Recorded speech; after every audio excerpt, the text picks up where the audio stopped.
वचन देखा उसके बाकी भाग को आज हम देखेंगे। कल हमने देखा कि आपके मुश्किल आपको ख़त्म नहीं कर सकते हैं। हालेलुया। चाहे कितनी भी परेशानी आपके लाइफ में आए, वो आपको ख़त्म नहीं कर सकते हैं। आप बैठ सकते हैं, नो प्रॉब्लम। आमीन। हमने कल इस प्रकार से सीखा कि मैं जहां भी हूं मैं बेहतर हूं। Where I am in a good place. मैं हार नहीं जाऊंगा मैं जहां पे मैं अभी हूं। काफी बार हमें ये बताया जाता है कि आप जहां पे हो आप खत्म होने वाले हो, अब आपका कोई रास्ता नहीं है, और ऐसा बिल्कुल नहीं है। परमेश्वर ने चाहा है कि आप यहां पे हो। हालेलुया। जानना बहुत जरूरी है, परमेश्वर के प्लान के परे नहीं हो आप। परमेश्वर जानता है कि आपका इधर आना बहुत जरूरी था। बाइबल में एक वर्स है, मैं चाहता हूं कि हम लोग वो एक वर्स हमेशा याद रखें। वो है रोमन्स चैप्टर 8, रोमियो का पत्री, उसका 8वां अध्याय, उसका 28वां वाक्य। Romans chapter 8 verse number 28।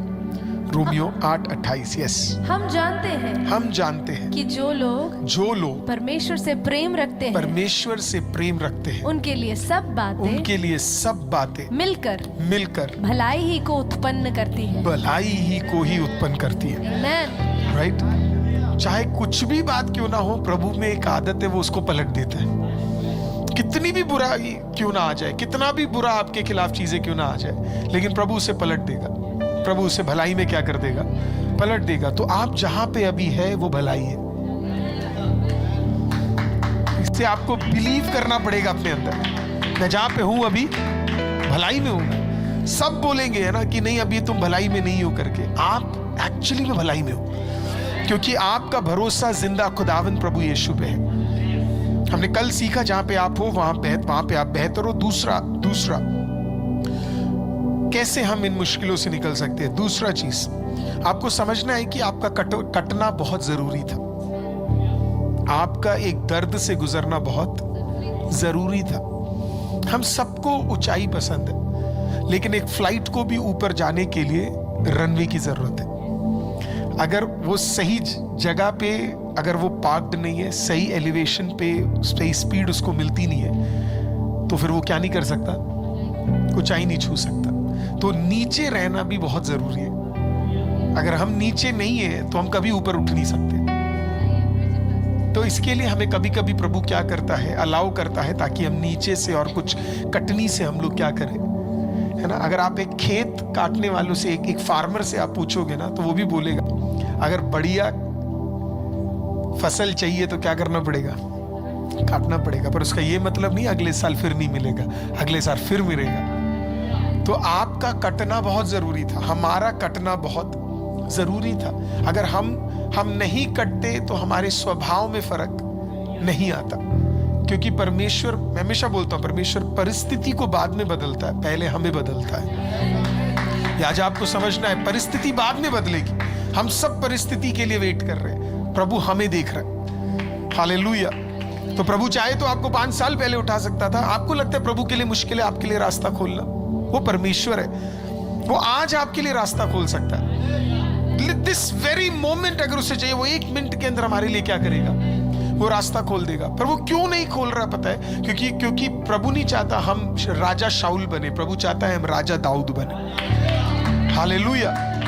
तो इसी के लिए प्रभु क्या करता है? प्रभु मिनटों में आपको एक घर दे सकता है, मिनटों में आपको एक गाड़ी दे सकता है, मिनटों में आपको चीजें दे सकता है, मिनटों में आपको एग्जाम क्लियर करा सकता है, मिनटों में आपको भलाई दे सकता है। लेकिन प्रभु कहता है अगर मैं दे दूंगा तो इसमें बदलावट नहीं आने वाली है, ये वैसे का वैसे ही रहेगा। तो इसके लिए प्रभु क्या करता है? सब अलाउ करता है कि चलो भाई इनको कटने देते हैं करके, इनको कटने देते हैं करके। और इसी के लिए प्रभु क्या करता है? एक प्रूनिंग से क्या करता है? हमें लेकर जाता है। मैंने 2 हफ्ते पहले जैसे प्रचार किया था, सब कुछ एक सेटअप है ना। आप ये मत सोचना कि प्रभु को कुछ आइडिया नहीं है, चल क्या रहा है करके। प्रभु में बड़ा दिमाग है। प्रभु उधर तक सोच लेता है जहां तक कोई सोच ही नहीं सकता। पिछले हफ्ते हमने वचन में सीखा, हामान बाहर लड़ रहा था और उसे यही नहीं पता था उसकी रानी यहूदी है। हालेलुया।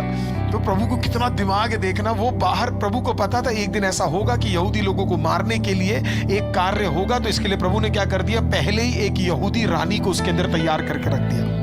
हालेलुया, है ना। फेरो राजा यहूदियों के खिलाफ था और बोल रहा था कि जितने भी बच्चे 2 साल के नीचे है सारे मर्द बच्चों को क्या करना है, सारे मर्द बच्चों को खत्म करना है। लेकिन प्रभु उससे भी ज्यादा अकलमंद है। प्रभु क्या कहता है, प्रभु कहता है मैं तेरे को दिखाता हूं मैं क्या करता हूं करके, है ना। तेरे ही घर के अंदर मैं एक बच्चे को पलने दूंगा और वो तेरी खुद की बेटी उसे पालेगी और खुद की बेटी उसका फीस पे करेगी, खुद की बेटी सब चीजें करेगी। हालेलुया, कभी सोचा है आपने? हालेलुया, कितना दिमाग है परमेश्वर के अंदर, है ना। वो सबको काटना चाहता है और खुदा कितना अकलमंद है, खुदा उसी की बेटी को छूता है। तेरे को क्या लगता है तू हमारे बच्चों को छुएगा और प्रभु तेरे बच्चों को छोड़ देगा? हालेलुया, आमीन। प्रभु कितना अकलमंद है। आप मैं कहता हूं जहां हमारे सोच विचार खत्म, मतलब हम जितना सोच नहीं सकते ना, उससे पहले परमेश्वर ने चीजें कर दी है। He has already arranged everything, है ना। है ना, बाइबल में एक वर्स है, रेवलेशन की किताब इस प्रकार से कहती है, before the foundations of the world, है ना, दुनिया के किसी भी चीज के नींव डालने से पहले, शैतान के आने से पहले, शैतान को बनाने से पहले, स्वर्गदूतों को तैयार करने से पहले, पहली पृथ्वी और पहले आकाश को तैयार करने से पहले, बाइबल सेज उससे पहले परमेश्वर ने आपके बारे में सोच लिया था। Before the foundations of the world, God had already thought about you. प्रभु ने आपके बारे में सोच लिया था और आपके बारे में उसे पता था कि ऐसा एक दिन आएगा जब आदम पाप करेगा और उस पाप के कारण सब लोग फंस जाएंगे। तो इसके लिए प्रभु, बाइबल ये कहती है, Before the foundations of the world, आपके बारे में तो सोचा ही सोचा। प्रभु ने आपको छुटकारा देने के लिए पुत्र से बात भी कर लिया, बोला यीशु तुझे जाना पड़ेगा, तुझे जाना पड़ेगा। Before the foundations of the world, beautiful. Before the foundations of the cosmos, मतलब millions and millions and millions of years। 6000 साल पहले नहीं सोचा परमेश्वर ने आपके बारे में। 6000 साल पहले तो परमेश्वर ने सिर्फ इंसान को बनाया था। परमेश्वर ने तो मिलियंस ऑफ डायनासोर बनाने से पहले, बड़े बड़े स्वर्गदूत बनाने से पहले, हेवन तैयार करने से पहले, सिंहासन तैयार करने से पहले, सबसे पहले परमेश्वर ने किसके बारे में सोचा पता है? आप, you, it is me who is God. और हमें पता है क्या लगता है, परमेश्वर हमें भूल गया। ऐसे कैसे हो सकता है? एक व्यक्ति जिसने हमें मिलियंस ऑफ इयर्स पहले हमारे बारे में सोच लिया है, वो आपको लगता है भूल सकता है आपके बारे में? It is impossible for God to forget you. वो भूल ही नहीं सकता आपको कभी। पर शैतान हमें रियलाइज करेगा कि परमेश्वर हमें केयर नहीं करता करके। बिल्कुल नहीं। परमेश्वर हमसे इतना केयर करता है कि वो कहता है कि थोड़ा बहुत टूटना जरूरी है तेरा, नहीं तो आप प्रभु की तरह नहीं बन पाओगे। देखो, हमारे यीशु को भी काटा गया, पिता चुप रहा। 41 टाइम्स उसके चमड़े को उधेड़ दिया गया, पिता चुप रहा। उसके वस्त्र को उतार दिया गया प्लेटोरियम के अंदर, पिता चुप रहा। फिर उसके सर के ऊपर 2.5 इंच का कांटों भरा ताज डालकर लकड़ी लेकर उसके सर के अंदर घुसा दिया गया, पिता चुप रहा। वहां से उठाकर उसे पिलातुस की कमरे के अंदर लेकर गए और वहां पे यहूदियों ने इस प्रकार से कहा, इसे क्रूस पे चढ़ा दो। 72,000 स्वर्गदूतों को यीशु देख पा रहा था। 1 मिनट के एक जवाब के अंदर वो उतर कर आकर खत्म कर सकते थे, लेकिन पिता चुप रहा। 52 किलो का लकड़ी अपने शोल्डर पे लेकर अधनंगी हालत में यरूशलेम से लेके गुलगोता तक नंगे पैर के साथ वो उस लकड़ी को अपने कंधे पे लेकर गया, प्यासा, भूखा, और बाइबल कहती है पिता चुप रहा।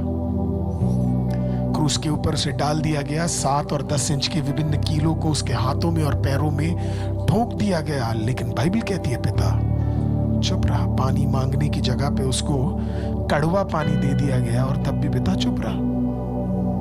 बाइबल कहती है फिर पिता ने आवाज उठाई, पिता के सामने पुत्र ने आवाज उठाई और इस प्रकार से कहा, इलोई इलोई लामा शबाक्तनी, है मेरे पिता तूने मुझे क्यों त्याग दिया? और तब भी पिता चुप रहा।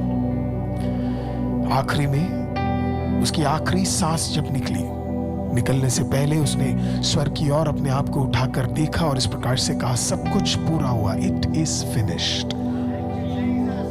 पिता चुप रहा। लेकिन जब आखिरी सांस उसके पुत्र में से निकली, आखिरी सांस जब उसके पुत्र में से निकली और पुत्र पिता के सामने मृत्यु में चला गया, बाइबल कहती है तब पिता चुप नहीं रहा। बाइबल कहती है आकाश अंधेरे छा गया, जमीन फट गई, कलीसिया का पर्दा दो भाग में फट गया, और फिर पिता चुप नहीं रहा।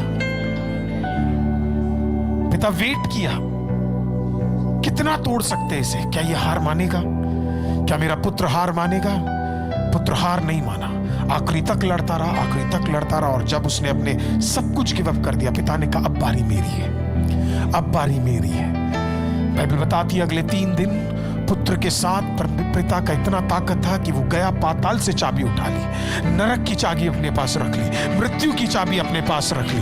हालेलुया, हर एक व्यक्ति के ऊपर अधिकार प्राप्त कर लिया। और बाइबल बताती है कि तीसरे दिन नरक के ऊपर विजय प्राप्त करने के बाद, मृत्यु के ऊपर विजय प्राप्त करने के बाद पुत्र कहां पे आया? पुत्र कब्र के ऊपर रखे हुए उस पत्थर को हटाकर वो बाहर निकल कर आया। और आज दाहिने और कौन बैठा है? आज दाहिने और, पिता के दाहिने और बैठा है प्रभु यीशु मसीह। और हम सोच रहे हम आशीषित हो जाएंगे बिना दर्द के, बिना कठिनाई के, और हमें बोला भी यही जाता है कि कठिनाई नहीं होगी, और आजकल तो ज्यादा यही प्रचार किया जाता है, लेकिन वो सब झूठे हैं।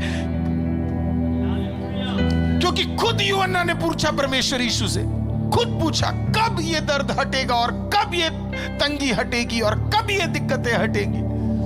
प्रभु ने बोला क्यों फिक्र कर रहा है, एक दिन हटेगा जिस दिन मैं दूसरी बार आऊंगा, और मैं तुम्हारे लिए जो घर तैयार कर रहा हूं, और जब मैं तुम्हें लेकर जाऊंगा, लेकिन उस दिन तक के लिए मेरी करुणा तेरे लिए काफी है, मेरा बल तेरा सामर्थ है। सो तब तक के लिए